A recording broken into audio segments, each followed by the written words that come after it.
నమస్తే, welcome to TV.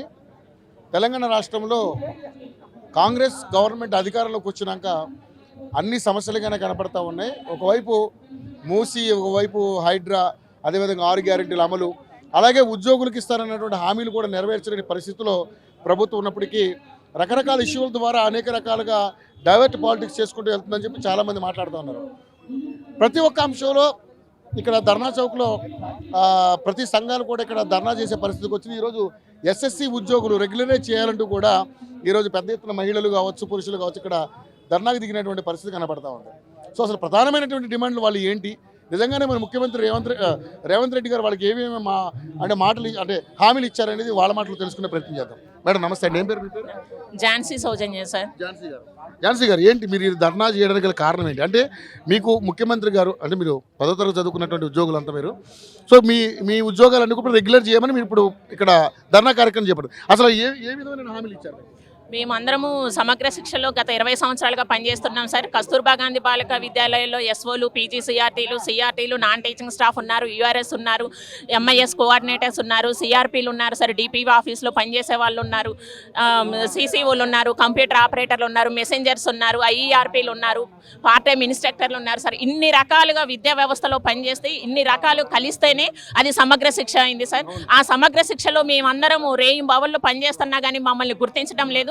Last time గత ప్రభుత్వం కూడా మమ్మల్ని 10 సంవత్సరాలుగా మోసగించింది. రెగ్యులర్ చేస్తామని మాట ఇచ్చారు, కానీ గత ప్రభుత్వం కూడా మోసం చేసిందనే ఎలక్షన్ మూవ్మెంట్లో మేము సమ్మెకి వెళ్ళటం జరిగింది.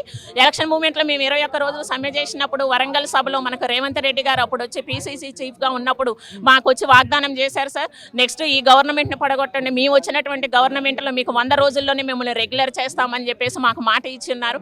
కానీ ఇప్పటికి గవర్నమెంట్ వచ్చిన దగ్గర నుంచి మేము చాలాసార్లు కలిసాము, ప్రజా దర్బార్లు ఇచ్చాము, ముఖ్యమంత్రి గారిని కలిసాము, ఎమ్మెల్యేలని ఎంపీలని కలిసాము, ఎన్నో రకాల ప్రయత్నాలు చేశాము, ర్యాలీలు చేశాము, చెలో అసెంబ్లీ చేశాము. ఇంకా మేము చేయనటువంటి ప్రయత్నం ఏదీ లేదు సార్. అన్ని రకాల ప్రయత్నం చేసినాం కానీ 1 ఇయర్ గడిచిపోయినా ఇంతవరకు గవర్నమెంట్ దగ్గర నుంచి ఒక హామీ రాలేదు సార్. మొన్న జేఏసీ ఉద్యోగులు ఉపాధ్యాయుల యొక్క సమావేశంలో కూడా మా గురించి పిలవలేదు. మీ నాయకుల్ని పిలిచి మాట్లాడతామన్నారు, కానీ ఇంతవరకు పిలిచి మాట్లాడింది లేదు సార్. అందుకోసమని మేము ఈ మహాధర్నా అనేది పెట్టాము. మా నిరసన గవర్నమెంట్కి తెలియజేస్తున్నాము. ఇప్పటికీ కూడా గవర్నమెంట్ దీని మీద రెస్పాండ్ అవ్వకపోతే మేము సమ్మెకి వెళ్ళాలని నిర్ణయించుకుంటున్నాం సార్. అందరం ఎంఎస్సీ బీఈడీలు చేస్తున్నాం, మాకు ఎటువంటి వెయిటేజ్లు లేవు. సమగ్ర చనిపోయినటువంటి ఉద్యోగులకు ఎటువంటి ఉద్యోగ భద్రత లేదు, జీవిత బీమా లేదు, ఆరోగ్య హెల్త్ కార్డులు కానీ ఏమీ లేవు సార్. దీనికి సంబంధించి మేము గవర్నమెంట్ని డిమాండ్ చేస్తున్నాము. మాకు స్పష్టమైనటువంటి హామీ అనేది కావాలి.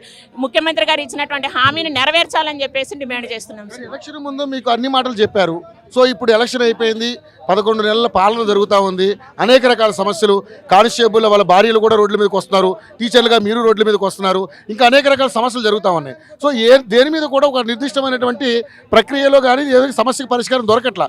సో మీ సమస్యకి పరిష్కారం దొరుకుతుంది ఎలా అనుకుంటున్నారు? సమస్యకి పరిష్కారం దొరకట్లేదు కాబట్టి ఇప్పుడు మేము జీవితమా అని తేల్చుకోవాలనుకుంటున్నాం సార్. అంతే సార్.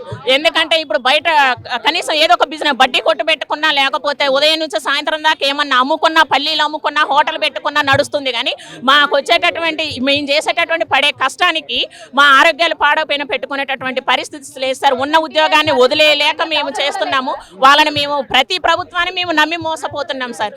ఇక నుంచి ఈ ఉద్యోగం లేకపోయినా బ్రతకగలిగే ఇదనేది ఇప్పుడు ఉన్న కాంపిటీషన్లో మేము చదివి నెట్టే పరిస్థితి లేదు. అంటే ఇదే జాబ్లో ఉండి జాబ్ చేసుకుంటే మేము చదవలేము కాబట్టి మాకు ప్రతి గవర్నమెంట్ హామీ ఇస్తుంది కాబట్టి ఆ హామీని నెరవేర్చుకోవాలని చెప్పేసి మేము కోరుతున్నాం. ప్రభుత్వాలు మారుతున్నాయి కానీ కాబట్టి మీ బతుకులు మారట్లేదు.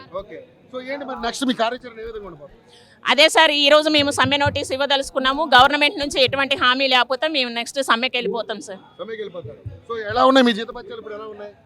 6-7 వేల దగ్గర నుంచి మొదలు పెడితే 30,000 లాస్ట్ సార్ కేజీబీవీ ప్రిన్సిపల్కి. 20 సంవత్సరాల నుంచి. అది కూడా మొన్న పీఆర్సీ పెరిగినప్పుడు వల్ల అతి తక్కువ 8,000, 6,500, 6,500, 7,000 లాస్ట్ జీతం ఇక ఎస్ఎస్ఏలో. అక్కడ నుంచి మొదలు పెడితే 30,000 వరకు.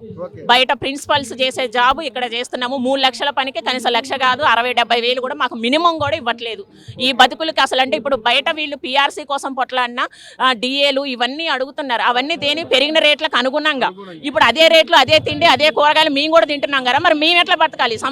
సమగ్ర శిక్ష ఉద్యోగులు మాత్రం మా జీవితాలు కావని చెప్పేసి మేము గవర్నమెంట్ని ప్రశ్నిస్తున్నాం సార్. ఓకే, సో సమగ్ర శిక్ష ఉద్యోగులుగా మీ బతుకులు ఏం మారలేదు కాబట్టి నెక్స్ట్ మీ కార్యాచరణ ప్రభుత్వం దిగి రాకపోతే మీరు ఇదే దాన్ని సమ్మె చేస్తామని చెప్పి అంటున్నారు. కానీ నిజంగానే ఇప్పుడు ఉన్నటువంటి పరిస్థితులలో డబ్బు లేదు ప్రభుత్వం దగ్గర, వీళ్ళే అంటున్నారు, ప్రభుత్వ పెద్దలే అంటున్నారు. సో మరి ఎలా మనకంటే మీరు రెగ్యులరైజ్ చేసి మీకు ఉద్యోగాలు జీతాలకు పెంచి మీకు భద్రత కల్పించే అవకాశాలు ఏ విధంగా ఉన్నాయి? ఇప్పుడు హామీ ఇచ్చే ముందు తెలీదా సార్, అందరూ స్కీమ్ అని మాట్లాడుతున్నారు. ఆ స్కీమ్ ఇచ్చేది చదువుకోలేకుండా అయితే వచ్చి హామీ ఇవ్వలేదు కదా, ఎంత ఉన్నతమైనటువంటి గుర్తింపు ఉన్నటువంటి పదవిలో ఉండి వచ్చి హామీ ఇచ్చారు. అప్పుడు తెలీదా ఇది స్కీమ్ అని? అందరూ ఇప్పుడు స్కీము మీరు రెగ్యులర్ వాళ్ళతో ఎలా పోల్చుకుంటారని చెప్పేసి మాట్లాడుతున్నారు. మేము చదివి ఎగ్జామ్ ద్వారా మెరిట్ కమ్ రోస్టర్లోనే వచ్చాము.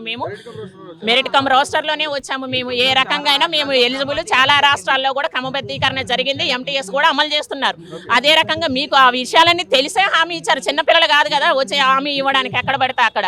ఇప్పటికి ఆల్రెడీ ఒక గవర్నమెంట్ని చూసి 10 సంవత్సరాలు మోసపోయి ఉన్నాం, ఇంకా 5 సంవత్సరాలు మళ్ళీ ఈ గవర్నమెంట్ని చూసే ఇది లేదు సార్. ఎన్ని ప్రయత్నాలు చేశాము, అన్ని చేశాము. ఇప్పుడు సమ్మెకి వెళ్ళాలని మేము అనుకుంటున్నాము. గవర్నమెంట్ ఇప్పుడు మన ఉద్యోగ ఉపాధ్యాయులకు ఏ రకంగా అయితే నాన్ ఫైనాన్షియల్ చేస్తాము, ఫైనాన్షియల్ మార్చి వరకు ఆగండి, ఆ ఆర్థిక పరిస్థితి బాగాలేదని ఎలా అయితే చెప్పారో మమ్మల్ని ఉద్దేశించి కూడా ముఖ్యమంత్రి గారు ఒక మాట మాట్లాడితే బాగుంటుంది కదా. సమగ్ర శిక్ష ఏ సంప్రదింపులు జరగలేదు సార్. వచ్చినటువంటి 100 రోజుల్లో మీ నాయకుల్ని సచివాలయానికి పిలిచి మాట్లాడతా అన్నారు సార్.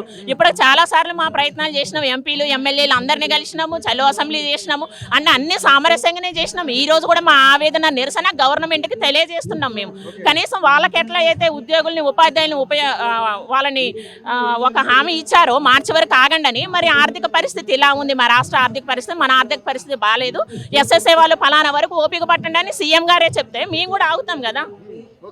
అటువంటి మా ప్రక్రియ ఏం లేవు సార్, అవి కూడా ఏం లేవు. సో మరి ఈ రోజు మీరు ఈ ధర్నా కార్యక్రమం చేస్తా ఉన్నారు, ఇక్కడున్న మంత్రులు ఎమ్మెల్యేలు అందరూ కూడా మహారాష్ట్రలో ప్రచారానికి వెళ్ళారు. సో ఏంటి మరి దేనికి ఉపయోగం ఏంటి? వాళ్ళకి అన్నీ తెలుసు సార్, ఎవరు ఎక్కడున్నా అన్ని అందరు అబ్జర్వ్ చేస్తూనే ఉంటారు. ఇప్పుడు మాకు ఇది ఎమ్మెల్సీ ఎలక్షన్స్ టైము, తర్వాత పంచాయతీ ఎలక్షన్స్ ఉన్నాయి. ఇవి పోతే ఇంకా మమ్మల్ని ఇంకెవరు పట్టించుకోరు, ఎలక్షన్స్ అప్పుడే కదా. ఇప్పుడు మేము ఫైట్ చేస్తేనే మాకు ఆ ఉపాధ్యాయ సంఘాల సపోర్టు, అందరి సపోర్ట్ అనేది దొరుకుతుందని మేము అనుకుంటున్నాము. ఎవరు ఏ రాష్ట్రంలో ఉన్నా, రాష్ట్రం ఇడిచిపోయినా, ఇండియా ఇడిచిపోయినా, ఎక్కడ ఏం జరుగుతుంది అనేది ముఖ్యమంత్రి గారికి తెలుసు, ఎమ్మెల్యేలు ఎంపీలు అందరికీ తెలుసు, అందరి నోటీసులో ఉంటుంది ఈరోజు మా ధర్నా విషయం కూడా. అందుకని చెప్పేసి మేము స్పష్టమైనటువంటి హామీ ముఖ్యమంత్రి గారి నుంచి మేము కోరుకుంటున్నాం అంతే. సో ఏంటి మీ ప్రధానమైన డిమాండ్ ఏంటి? మమ్మల్ని విద్యాశాఖలో విలీనం చేసి రెగ్యులర్ చేయాలి సార్. అది లేట్ అవుతుంది మాకు, అంటే ఫైనాన్షియల్గా ప్రాబ్లం ఉంది అనుకుంటే ఆ లోపు మాకు ఎంటీఎస్ అమలు చేయాలి, మినిమం పే స్కేల్ అనేది మాకు ఇవ్వాలి. అంటే మా క్యాడర్ని బట్టి ఉంటుంది సార్. ఎస్ఎస్ఏలో రకరకాల వింగులు ఉన్నాయి కాబట్టి వాళ్ళ యొక్క క్యాడర్ని బట్టి ఉంటుంది కోరిక. అవును సార్.